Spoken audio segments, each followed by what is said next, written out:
Le programme Entre femmes vient pour vous donner la bonne direction pour votre cocon familial, votre travail, vos relations, mais principalement pour votre intérieur.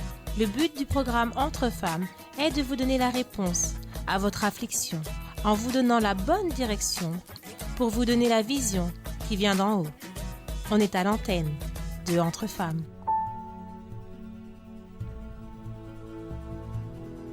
Chers amis, bienvenue à notre Entre femmes d'aujourd'hui. Aujourd'hui, bien truffé avec beaucoup d'invités puisque nous allons parler sur les défis de la femme forte.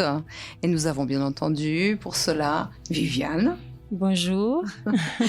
Et nous sommes ici aussi avec Johanna. Bonjour aussi. Avec Andrea. Bonjour. Et aussi nous avons ici Paula. Bonjour madame. Mais nous allons revenir un petit peu sur la thérapie Viviane. Et nous sommes dans ces défis, ces 7 principaux défis des femmes qui sont fortes. On a vu jeudi dans le sens de pouvoir trouver un homme qui soit égal ou plus fort qu'elle. C'est bien ça? Oui, c'est bien ça. De pouvoir créer un espace pour que l'homme puisse aussi avoir un espace dans sa propre vie.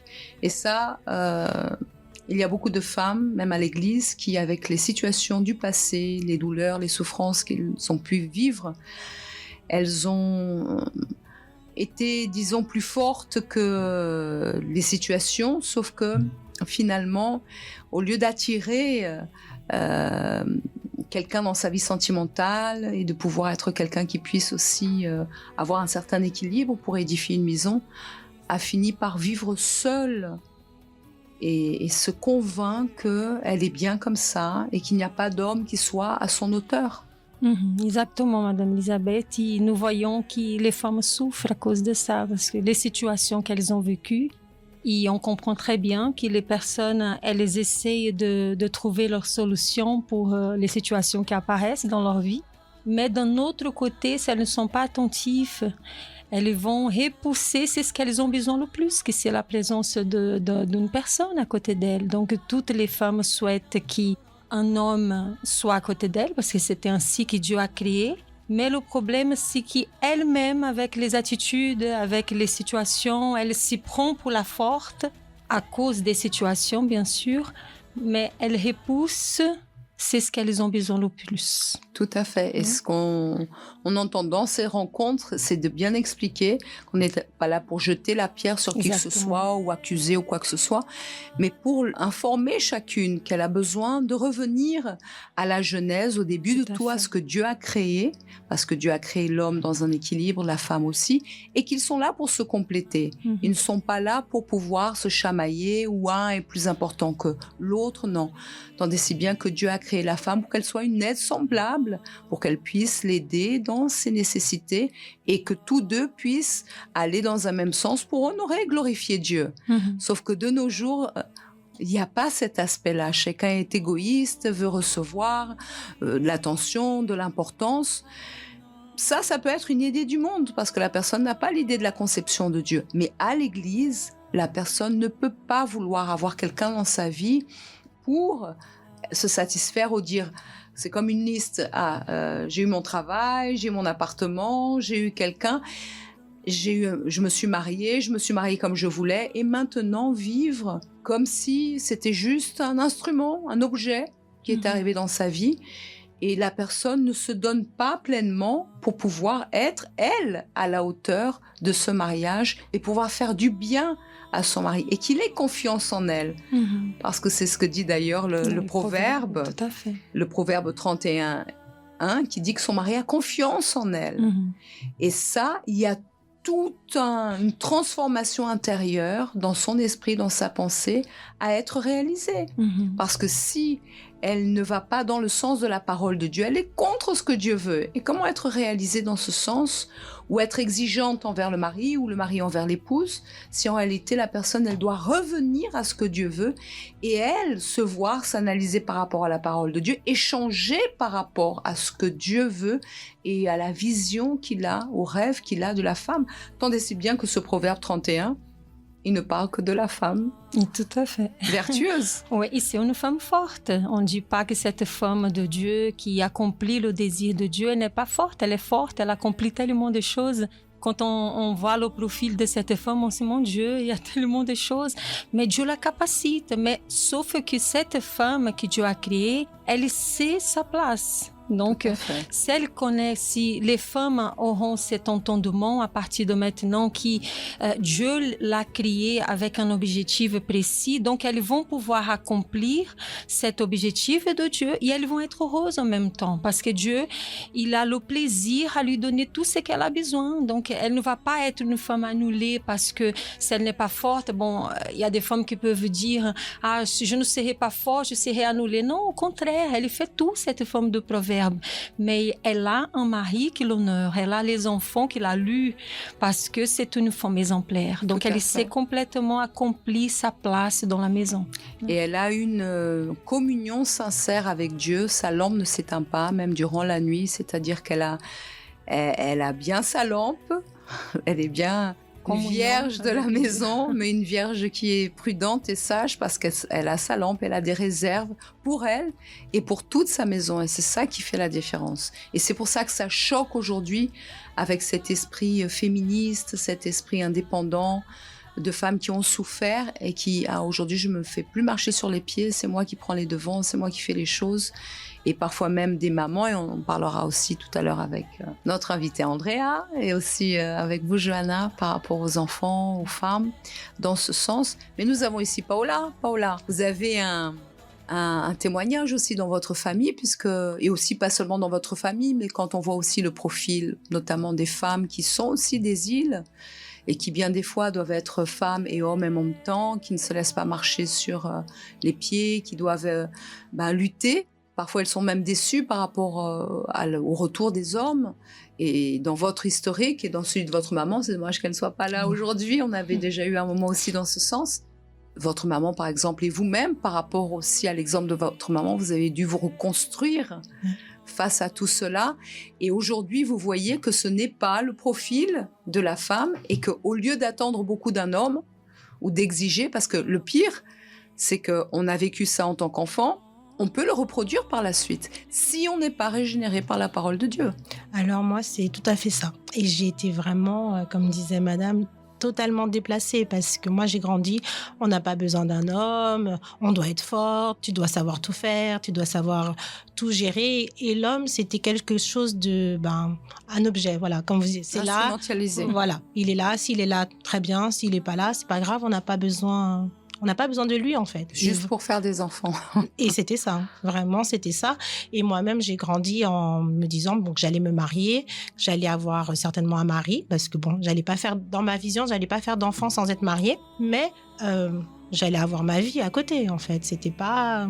Voilà. Vous auriez suffisamment la force pour pouvoir supporter comme votre maman l'a fait. Tout à fait. Et j'allais subvenir aussi à mes besoins. Et puis, s'il me satisfait pas, on allait changer de mari. C'était pas un problème, en fait, dans ce sens-là. Et j'ai vu que quand je suis arrivée à l'église, il a fallu vraiment me déstructurer, changer ma pensée.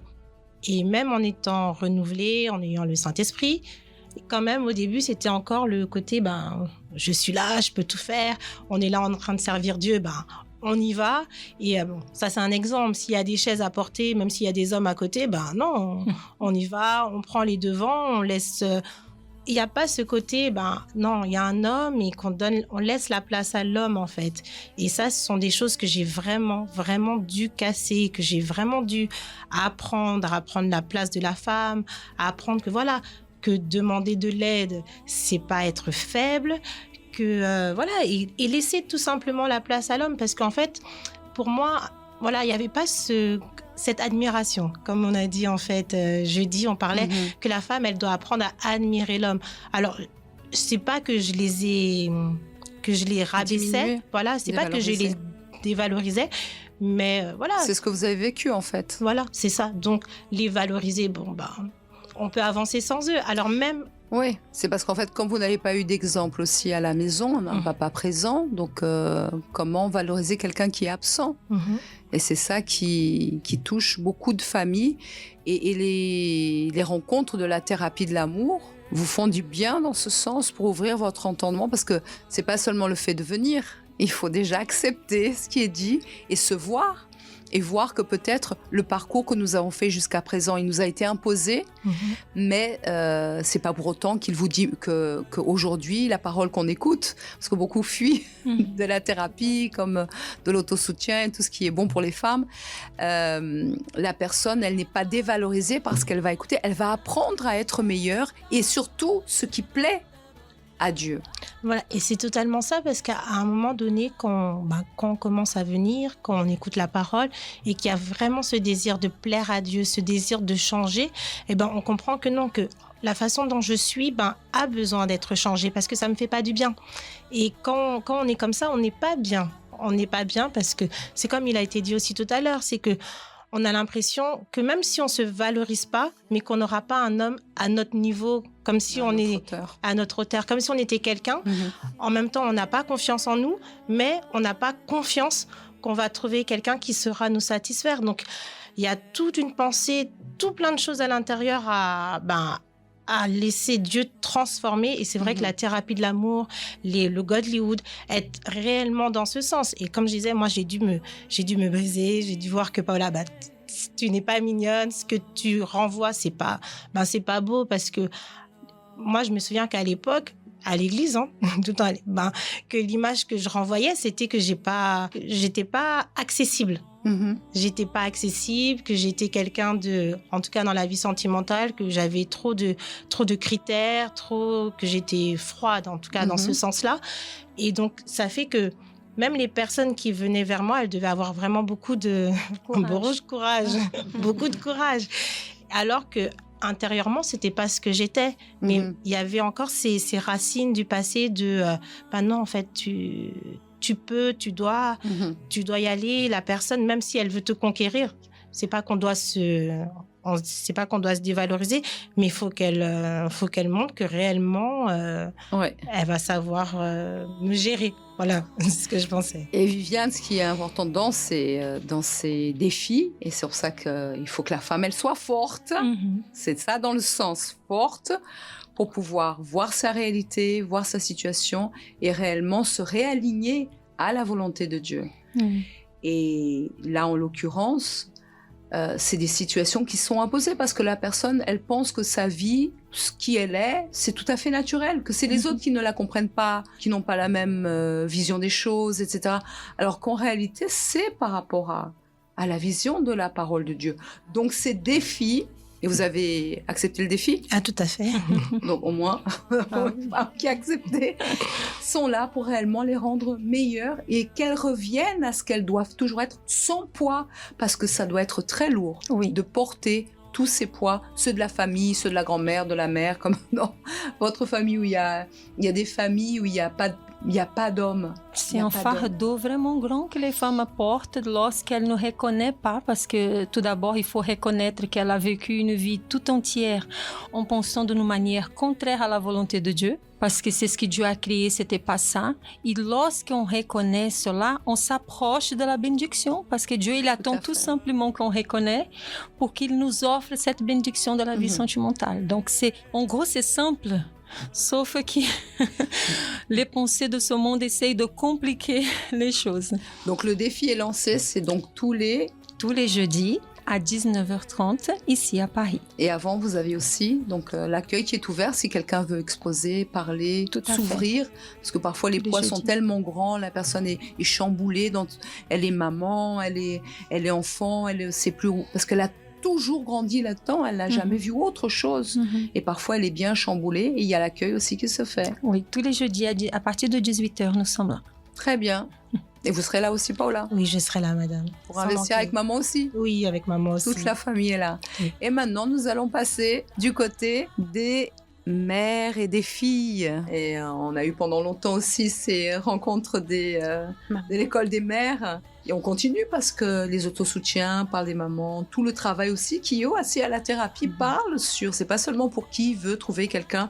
Et ça, c'est un grand problème aussi, Andlé, parce qu'il y a beaucoup de personnes qui, elles veulent être fortes. Et il y a des mères qui sont aujourd'hui mères, et le père, elle a des enfants, mais elle a un enfant avec un papa. un autre enfant avec un autre papa, parce qu'elle cherche en fait cet amour. Tout à l'heure, Paula avait expliqué qu'elle n'avait pas besoin de quelqu'un l'aide pour déplacer des choses, etc. Mais au fond, quand la personne, elle vient avec 1001 sacs, elle vient avec... même si elle est cette femme forte à ses propres yeux qui n'a besoin de personne, si elle voit, elle regarde de côté, elle regarde de l'autre, et elle regarde quand même un homme qui est là. Un homme qui est là, et se dit, mais ces hommes-là, ils n'ont rien dans la tête. Il n'y en a pas un qui vient m'aider, mais après, si elle se fait trop forte, elle éloigne l'homme. Et il n'a même pas envie de l'aider, parce que qu'est-ce qu'il va encore écouter? Parce que parfois, la personne, elle est tellement déséquilibrée, comme on a parlé la dernière fois, dans ses pensées, qu'elle finit par faire des choix. Après, faire souffrir les enfants, éloigner les personnes, et elle vit dans son île, mais avec tous les résultats, et c'est pas des résultats simples. Et c'est aussi des personnes qui arrivent dans sa vie. Et elle finit par souffrir, et faire souffrir aussi d'autres personnes. Oui, tout à fait, madame. Et nous voyons de plus en plus les mamans célibataires ou des mamans qui un jour étaient mariées, de devenir cette femme qui pense qu'être forte, mais au fond, elle est faible.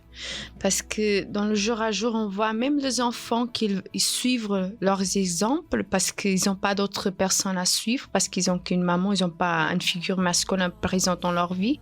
Ils font le même choix. Nous voyons ça se reproduit dans la vie des enfants aussi, parce que ma maman était forte, elle était capable, elle a pu tout faire seule, elle n'a pas eu besoin de... Comment Paola, elle disait, elle n'avait pas besoin d'un homme juste pour avoir des enfants. Et ça se reproduit, mais à l'intérieur, cette mère, elle est faible, elle est triste. Parce que l'enfant ne voit pas, mais elle souffre, elle se montre être forte parce qu'elle pense donner cette image positive pour que l'enfant soit quand même, non, ma maman, elle est forte. Voit cette maman, il dit non... J'ai une maman forte, très forte, elle peut tout faire, elle supère toutes les autres mamans.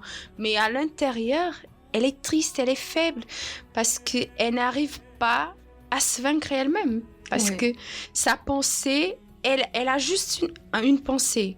Il faut que je sois forte parce que mon enfant ne peut pas voir ma faiblesse. La personne à l'extérieur, elle me doit avoir forte pour que personne dise « Non, mais regarde, cette maman, comment est-ce que ça va être cet enfant ?» Alors, elle a une apparence de forte, mais à l'intérieur, dans sa pensée, dans son être, elle est faible. Et elle n'arrive pas à aller de l'avant. Et ça reflète dans la vie de leurs enfants. Et après, sachant qu'au niveau sentimental, ça n'a pas été, il faut absolument qu'elle prouve et qu'elle montre à tout le monde qu'elle a été la maman extraordinaire pour l'enfant, qu'elle a réussi, Mais c'est cette image qu'elle veut que tout le monde voit en elle. Alors que si une maman, comme on a dit tout à l'heure, aujourd'hui elle a une relation, après elle cherche encore, elle a encore un enfant avec quelqu'un d'autre, etc., ça montre qu'au fond, elle a besoin d'un homme. En fait, la femme a été créée pour aider l'homme. Donc, inconsciemment, même si elle dit non, inconsciemment, elle a besoin d'avoir quelqu'un qu'elle va aider, qu'elle va soutenir. Elle ne se sent pas réalisée, tant et si bien que j'imagine une maman qui est frustrée, Johanna aussi. En général, elle va déborder sur les enfants. Exactement. Et après, on voit que les enfants, comme Andrea a dit, vous avez dit, ils vont reproduire la même chose. Et la personne, elle va rester tout le temps à la recherche. C'est comme elle a besoin d'être complète parce que le plan de Dieu, celle qui est, on va dire, le plan parfait, c'est qu'il y a le couple, qu'on soit marié et la personne, elle a déjà grandi. Un peu comme Paula a parlé tout à l'heure. Elle a déjà grandi avec cette idée. Elle passe cette idée à ses enfants. Parfois, pas avec des paroles, mais avec ses attitudes, sa façon d'agir, de montrer vraiment. Et le monde, il oblige un peu la femme à être comme ça. Ouais. Mais nous avons la thérapie, nous avons la parole de Dieu qui est en train de nous enseigner vraiment comment on doit agir, comment on doit penser. Parce que le problème parfois, c'est le changement de pensée qu'elle a déjà, comme je peux dire, ancré et déjà là, depuis que l'enfance, la personne, elle n'arrive pas à changer. Elle écoute la parole, elle écoute les enseignements de la thérapie, mais elle pense, non, d'accord, mais je suis seule, et alors, dans la pratique, comment je fais? Parce que quand je dois affronter les problèmes, quand je dois faire les choses, alors ça veut dire, et la personne, elle rend toujours les mêmes attitudes, et les enfants, ils voient ça. Et alors, ça veut dire, ça s'arrête jamais. Tout à fait. Elle a vraiment besoin d'être rééquilibrée et avant tout, elle a besoin de chercher Dieu, son royaume, sa justice, sa présence. Parce que comment quelqu'un qui a déjà vécu une souffrance dans la vie sentimentale, et parfois elle regarde l'enfant, et l'enfant a la tête, il a exactement la tête du papa qui a laissé. C'est vrai. Elle va encore se venger. Et après, elle va dire, c'est ta faute. C'est pour ça que je suis dans cette situation. L'enfant va souffrir. Elle souffre. Mais au fond d'elle, sachant qu'elle a été faite par Dieu, créée par Dieu pour avoir quelqu'un, et alors qu'elle est seule, elle dit qu'elle n'a besoin d'aucun homme, elle accuse les enfants, parfois elle met un poids dans les enfants pour les protéger, elle est complètement chamboulée, en train de dire non, mais jamais tu ne dois faire confiance à un homme, surtout si c'est une fille. Jamais tu ne dois te faire marcher, tu dois être indépendante, ne te fais pas marcher sur les pieds, etc. Imaginez la tête, elle est complètement déstabilisée, cette maman Andrei. Parce que d'un côté, elle regarde l'enfant, mais c'est la tête du père.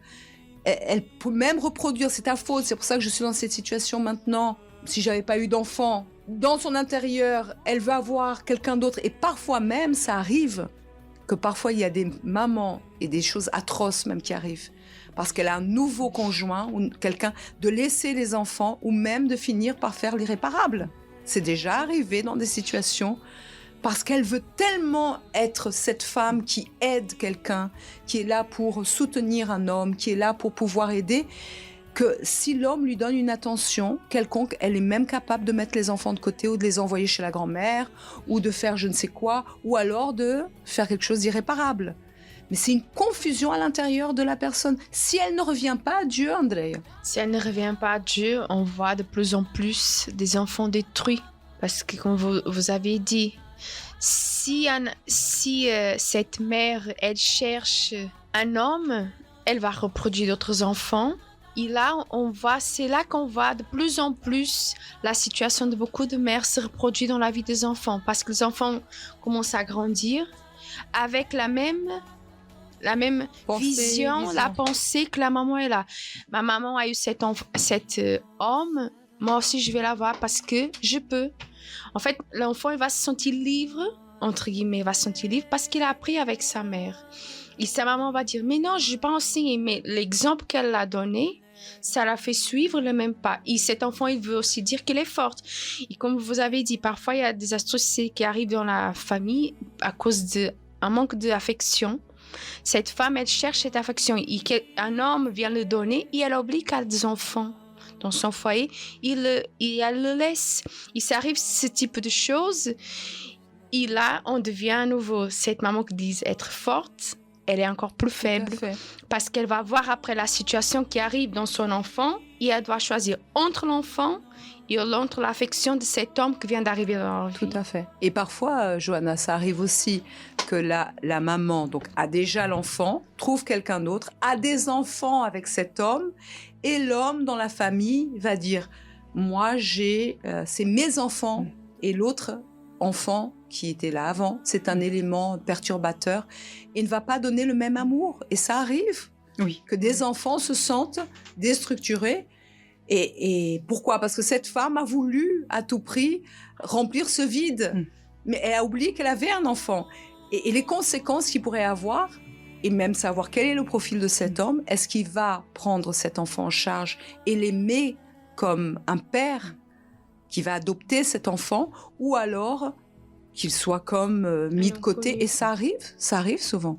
Oui, et c'est pour ça que surtout les mamans qui ont des enfants, elles doivent vraiment faire attention. Parce que parfois, c'est un peu contradictoire. D'un côté, quand elle n'a personne, elle dit « j'ai besoin de personne ». Et quand elle trouve quelqu'un, ça veut dire elle oublie tout. Elle oublie même les enfants, elle oublie qu'ils vont souffrir. Parce que parfois, les personnes, elles donnent déjà des indices. Parfois, on parle avec des personnes que quand elle était en train de connaître le monsieur, l'homme, le garçon, il montrait déjà, comme vous avez avait dit qu'il mettait les enfants de côté, qu'il n'aimait pas ça. Alors, mais elle a accepté quand même. Parce que ça veut dire, là, montre vraiment que la personne, elle n'est pas si forte qu'elle pense. Parce qu'elle se laisse aller par ses émotions, ses sentiments qui ne sont pas renivelés avec la présence du Saint-Esprit. Et nous avons encore une invitée. Parce que là, on parle de maman, on parle des jeunes enfants aussi, puisque vous avez travaillé et vous continuez à travailler pendant longtemps avec les mamans qui sont vraiment perdues et qui ont besoin de la présence de Dieu. Mais Monique, vous arrivez toujours au dernier gong, bang, et là, nous sommes presque à la fin de l'émission. Oui. Et imaginez quand, après, ils grandissent, FTU, enfants, jeunes adolescents et jeunes adultes, nous avons beaucoup de jeunes filles qui sont tellement perdues et qui aussi, elles finissent par être maman très tôt. Ou alors elles finissent par aller à droite, à gauche, etc., etc. Elles se font ces femmes fortes, mais parfois il y a aussi cet esprit un petit peu séducteur qui est là pour pouvoir attirer l'homme parce que, en fin de compte, elles ont cette nécessité à l'intérieur de pouvoir avoir quelqu'un, mais elles ne veulent pas avoir une alliance, un engagement qu'avec une personne parce qu'elles ont peur de souffrir ce que leurs mères ont souffert ou ce qu'elles ont aussi souffert comme enfants. Oui, beaucoup sont celles qui reproduisent ce qu'elles ont vu dans leur foyer. Et pendant que j'étais en train d'entendre là les épouses parler, il y a beaucoup de jeunes filles aussi qui cherchent des fois sorties de la maison parce qu'elles sont dans ces familles-là qui ont été reconstruites. Elles sont ces enfants de la première relation et des fois elles se sont rejetées et elles ont en elles cette envie de quitter le foyer. Et des fois quittent de manière précipitée, des fois elles sont pas bien avec la famille et après quand elles trouvent quelqu'un dans leur vie sentimentale, elles finissent par reproduire la même chose que les parents ils ont vécu, la maman surtout. Ils tombent dans des relations abusives, des jeunes adolescents qui des fois n'ont aucune structure pour pouvoir établir un foyer, mais qu'elles sont poussées par les circonstances à le faire. Et c'est pourquoi l'importance qu'aussi toute la jeunesse puisse participer. C'est vraiment... chaque personne, c'est un monde, une histoire, un vécu.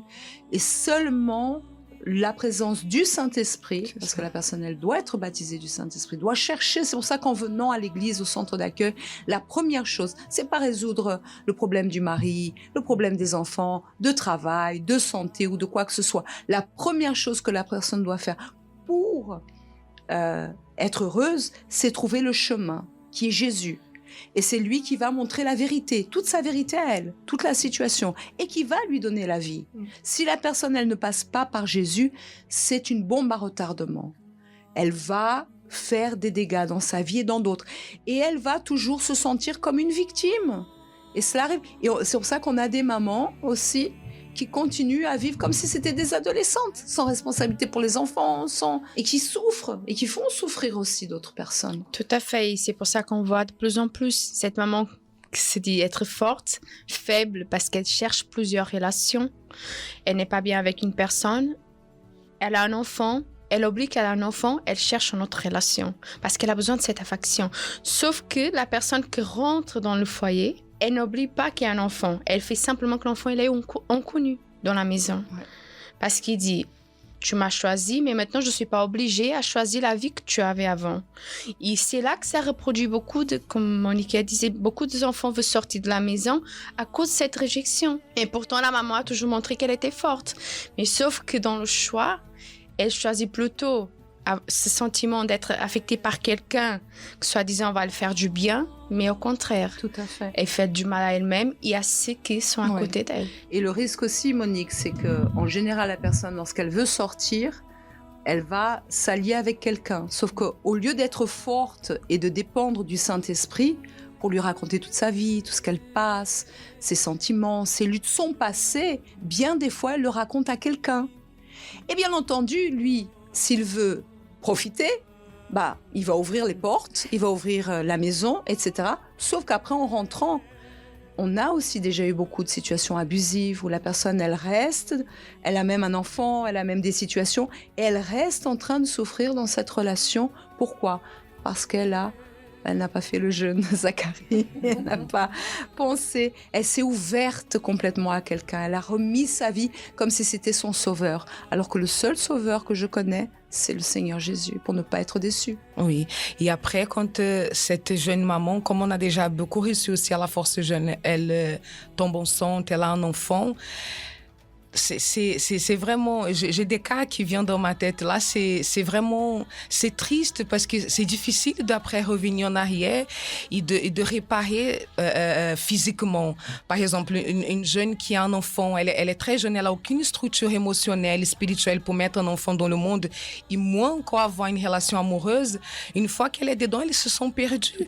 Et après, vraiment pour pouvoir, parce qu'après, qu'est-ce qu'elle pense dans sa tête? L'enfant est déjà là, je peux plus tout simplement fait que cet enfant il n'est pas là, mais elle doit se résoudre elle-même avec un enfant qui dépend totalement d'elle, avec une personne qui des fois la maltraite, ne veut pas écouter, parce que comme vous avez dit, des fois le garçon quand il veut conquérir, il voit une fille vulnérable comme ça, il sent cela, il va faire de tout pour pouvoir être avec cette personne, mais une fois dans la relation, c'est là où les griffes sortent et après on commence à voir ce qu'on entend des fois dans beaucoup à l'église, des personnes qu'on reçoit, les femmes qui sont frappées, des disputes, des fois la jeune fille, elle subit des situations qu'elle ne devait pas accepter, mais parce qu'il n'y a pas cette base émotionnelle, spirituelle, il n'y a pas la présence de Dieu, surtout le Saint-Esprit, même pour pouvoir lui montrer qu'elle n'est pas obligée à rester dans cette situation. Et même pour pouvoir s'en sortir, il faut que déjà elle se met en sécurité, met l'enfant en sécurité, et après chercher pour sa vie, lutter spirituellement, et plus tard le Saint-Esprit il va reconstruire. Mais c'est vraiment, comme vous avez dit, et on parle souvent à la Force Jeune, les jeunes, ils ont une grande opportunité, ceux qui sont célibataires, de choisir bien, de chercher déjà pour eux, avoir cette base spirituelle, parce que ça ne suffit pas seulement d'être à l'église, voir quelqu'un, un jeune d'église, une jeune fille d'église, et vouloir s'allier avec cette personne. Il faut vraiment analyser, laisser le Saint-Esprit conduire la chose. Et c'est ce qui est dit d'ailleurs à la thérapie de l'amour, la première relation que la personne doit avoir, que ce soit des hommes ou des femmes, c'est avec Dieu. Tout à fait. Parce que lorsqu'elle est dans un scénario comme ça, dramatique, où elle ne voit pas d'issue, etc., seul le Saint-Esprit peut la conforter, relever, soutenir et lui donner l'espoir d'un changement de vie. Et que ce n'est pas une fin. Que cette situation où elle est n'est pas une fin et qu'elle peut s'en sortir, mais elle doit s'allier à lui déjà pour avoir ce discernement et cet entendement de qui elle va mettre chez elle ou qui elle va faire entrer dans sa vie, parce qu'elle peut s'ouvrir. Le Saint-Esprit va lui donner la direction juste, parce qu'on arrête les dégâts. S'il vous plaît, vous qui nous écoutez, arrêtez les dégâts dans votre vie sentimentale, dans votre famille, dans la vie des enfants, parce qu'aujourd'hui aussi, Johanna, et là, pour pouvoir terminer, aujourd'hui, on voit que les enfants se réfugient énormément dans l'Internet, dans les jeux en ligne, dans des choses très dangereuses. On voit même à l'église des gens qui sont sur le Roblox, c'est ça, oui. et d'autres systèmes où il y a des prédateurs sexuels, des gens qui vont s'intéresser à la souffrance. Les enfants vont se réfugier dans l'imaginaire, des choses qui sont en ligne pour pouvoir avoir une attention de quelqu'un. Et on a déjà eu même le cas de personnes qui demandent mais tu t'appelles comment? Parce que c'est des jeux qui bien des fois sont en groupe. C'est pas un petit garçon qui demande ça ou une petite fille. Tu habites où? Et on a eu le cas, et grâce à Dieu, la petite fille a eu la présence d'esprit pour tout de suite arrêter. Mais pour pouvoir s'insérer dans la vie des autres, pourquoi? À cause de ce monde affectif. Donc il y a vraiment toute une reconstruction à faire, sinon ça peut être très dangereux. Oui. Et surtout si l'enfant est rejeté, comme vous avez dit, il a cette manque d'affection, il va chercher quelque part. Parce que s'il ne reçoit pas de ses parents, il va chercher ailleurs. Et aujourd'hui, c'est très facile. Aujourd'hui, il ouvre un téléphone, il parle facilement avec quelqu'un, il trouve des jeux que parfois même les parents ne connaissent pas. Tout à fait. Il ne sait même pas qu'il existe. Moi, j'ai connu une situation d'un enfant qui savait cacher les choses dans le téléphone de sa mère. Oh. Ça veut dire qu'il avait des applications cachées.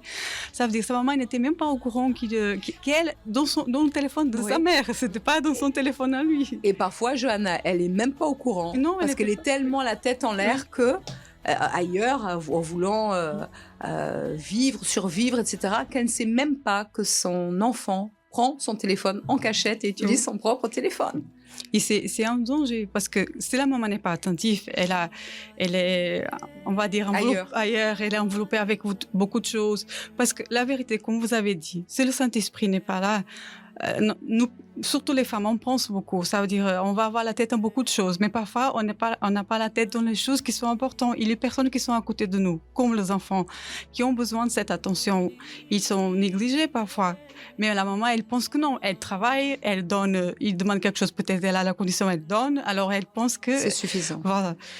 Mais c'est vraiment, comme vous avez dit, c'est vraiment dangereux. Et si cette maman, véritablement, elle doit chercher la présence de Dieu, s'aligner avec le Saint-Esprit, parce que c'est seulement lui, parce qu'il va nous protéger, parce que tout à fait. Parfois, la maman, elle peut demander, mais comment je vais tout savoir? Non, elle va pas tout savoir, mais le Saint-Esprit va le montrer. Exactement, et va lui donner la force. Et c'est là la véritable force. C'est là que vous devez être forte, mesdames, parce qu'aujourd'hui, si vous êtes dans une situation où vous n'avez pas un homme à la maison, vous avez quelques enfants ou des situations, c'est là que vous devez être forte dans votre intimité avec Dieu, forte pour pouvoir remonter la pente, forte pour savoir comment agir, forte pour dire non aussi aux invitations, parce qu'il y a beaucoup de manipulateurs qui agissent, forte pour pouvoir être bien définie dans votre vie. Et c'est pourquoi on vous invite à cette rencontre, parce que là, on a un plateau qui est très large. Et on va continuer aussi à en parler et d'avoir aussi ce suivi aussi, qu'on pourra continuer dans ces moments pour pouvoir vous montrer ô combien vous devez plonger dans ces moments de la thérapie de l'amour qui ne sont pas seulement pour trouver quelqu'un, mais pour pouvoir apprendre, comme nous a dit Paola. Et on va terminer un petit tour de table, n'est-ce pas, Paola? C'est par rapport à tout ce que vous avez écouté, aussi à votre vie, au suivi, etc. Ces moments sont là réellement pour devenir plus forte avec Dieu. Et c'est là que même par rapport à tout ce qui a été dit, je pensais qu'on doit être forte aussi pour faire confiance. Parce que bien des fois, quand on est célibataire, on a envie que les choses aillent vite, on a envie de faire vite, mais on doit être forte pour confier, forte pour croire que véritablement, lorsque je me vois et que je laisse Dieu vraiment transformer tout ce qu'il y a à transformer à l'intérieur de moi, il est fidèle, il va me donner le meilleur parce qu'il est mon Père, qu'il est bon. Mais je dois vraiment être forte pour avoir confiance et croire, et véritablement. Oui, tout à fait. Forte pour pouvoir faire cette volonté de Dieu et savoir qu'il est en train de préparer le meilleur pour nous. Et qu'anticiper quelque chose ou se précipiter, comme les témoignages qu'on a reçus, va être très délicat. Dernière considération. J'invite toutes les femmes, jeunes filles, à participer de la thérapie et à confier, comme Paola a dit. Parce que parfois, il y a des personnes qui viennent à la thérapie, déjà comme vous avez parlé, l'évêque aussi, avec la pensée, de toute façon, on n'a personne pour moi. Mais si nous sommes attentifs vraiment à ce que Dieu est en train de nous enseigner, il va nous préparer. Mais si la personne, elle est déjà bloquée, elle est déjà sur ses idées, ou peut-être j'ai un enfant, de toute façon, personne va me regarder parce que regardez-moi, j'ai un enfant, j'ai 12 enfants, qui va vouloir... Non, c'est possible. Alors, c'est croire, c'est mettre en pratique, c'est être vraiment au centre de la volonté de Dieu et le Saint-Esprit va diriger. L'idée de la thérapie, Andrea, c'est pas d'avoir la bague au doigt, mais c'est vraiment d'être régénéré, etc. Comme vous avez dit, Johanna, j'ai 2 enfants. Mais s'il y a personne, c'est parce que Dieu est en train encore de préparer cette personne qui va vouloir être un père. Donc, elle doit être transformée et on va laisser Dieu travailler. Le Saint-Esprit doit œuvrer. Tout à fait. L'idée que beaucoup de femmes ont, de mamans surtout, ont de la thérapie, c'est pour aller trouver quelqu'un. Non. La thérapie, elle aide la personne à être reconstruite. Et si la maman, elle est reconstruite, Dieu va donner quelqu'un qui va l'aimer à elle, mais aussi à ses enfants. Et un homme fort qui soit à la hauteur de la situation qu'elle est en train de vivre. Parce que sinon, à quoi sert juste, je viens à la thérapie pour avoir un bac dans le doigt? Ça va servir à rien. Au contraire, ça va encore devenir un poids dans sa vie et aussi dans la vie de son enfant. Et c'est pas ça que ça existe, la thérapie. C'est pour le reconstruire, pour que Dieu prépare quelqu'un à la hauteur de sa vie. Elle a un enfant. Alors, cette personne, elle va s'encadrer dans sa vie et elle va aimer son enfant. Elle ne va pas faire souffrir son enfant. Au contraire, elle va donner l'amour et l'exemple que l'enfant il a besoin d'un père. Et il ne faut pas qu'elle soit incrédule parce que tout tout est possible à celui qui croit. Et Monique, il faut qu'elle croie. Exactement. Croire et savoir que le fait d'être là et d'avoir cette opportunité d'écouter tous ceux que nous écoutons à la thérapie, c'est vraiment pour pouvoir... C'est une opportunité parce qu'il y a beaucoup de jeunes qui sont dans ce monde et qui n'ont pas encore entendu parler de la thérapie, ils n'ont pas cette opportunité de reconstruire leur vie. Ici, moi-même, je viens d'un foyer complètement détruit et la thérapie, c'était vraiment un endroit où j'ai pu aligner toute ma vie, savoir comment un homme fonctionne à la maison, comment est le rôle de la femme. Donc, c'est une opportunité extraordinaire que les jeunes ils ont d'être là. Comme on a les témoignages, grâce à Dieu, on a la force jeune, beaucoup de couples qui se sont faits à l'église selon les directions qui ont été données, qui sont heureux, qui sont là pour pouvoir témoigner. Donc, au lieu de rester dans cette victimisation de « Ah, j'ai un passé comme ça, ah, j'ai pas eu des parents qui m'ont donné des bons exemples », non. Regardez ce qui est bon, plongez-vous dans la parole de Dieu et soyez pressés surtout à pratiquer ce que vous entendez ici dans la maison de Dieu. Exactement. Lorsque la personne elle est trop agitée, précipitée, anxieuse elle va toujours commettre des erreurs. Et Dieu n'est jamais en retard, Dieu ne faillit jamais. Il faut vous lancer confiant en lui. Mais pour confier en lui, chers amis, vous qui nous écoutez, il faut le connaître. Comment je peux confier en quelqu'un que je ne connais pas? C'est pourquoi l'importance de venir demain, mercredi, chercher la présence du Saint-Esprit et d'investir dans votre intimité. Ici à Paris, 254 rue du Faubourg Saint-Martin, métro Stalingrad, Louis Blanc Jaurès, ligne 2, 5, 7, 7 bis du métro parisien. Je crois qu'à Villejuif aussi.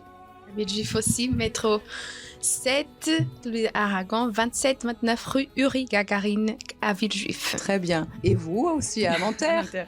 19. J'ai pas dit Champigny ou Saint-Maur. À Nanterre. Oui, 19 rue des Anciennes Mairies à Nanterre. Très bien. Et profitons, parce qu'on parlait de Saint-Maur et Viviane a dû partir, elle était remplacée par... Parce que Viviane aussi était là. Il y a aussi l'adresse de Saint-Maur. Vous étiez ancienne Saint-Maur. Je crois qu'il y a plusieurs là aussi. 42 bis, avenue de Verdun à Saint-Maur-de-Fossé. Très bien. Donc, les réunions se font à 7h, 10h. Midi à Paris, sinon 15h et 19h30. Oui. Donc, nous serons là principalement à 19h30, c'est ça, mesdames? Oui. Dans les centres d'accueil. Tout à fait. Il y a Saint-Maur, c'est à 19h en portugais. Il y a 20h. Comme vous venez pas. Bon, j'espère que vous qui nous avez écoutés, vous avez tout suivi. Sinon, vous allez sur le site du centre d'accueil, vous avez toutes les adresses, tous les horaires. Ça a été un plaisir de vous avoir ici et nous nous retrouverons la semaine prochaine avec nos nouvelles aventures sur les femmes fortes. Que Dieu vous bénisse et à très bientôt. Ciao, ciao. Au revoir. Au revoir.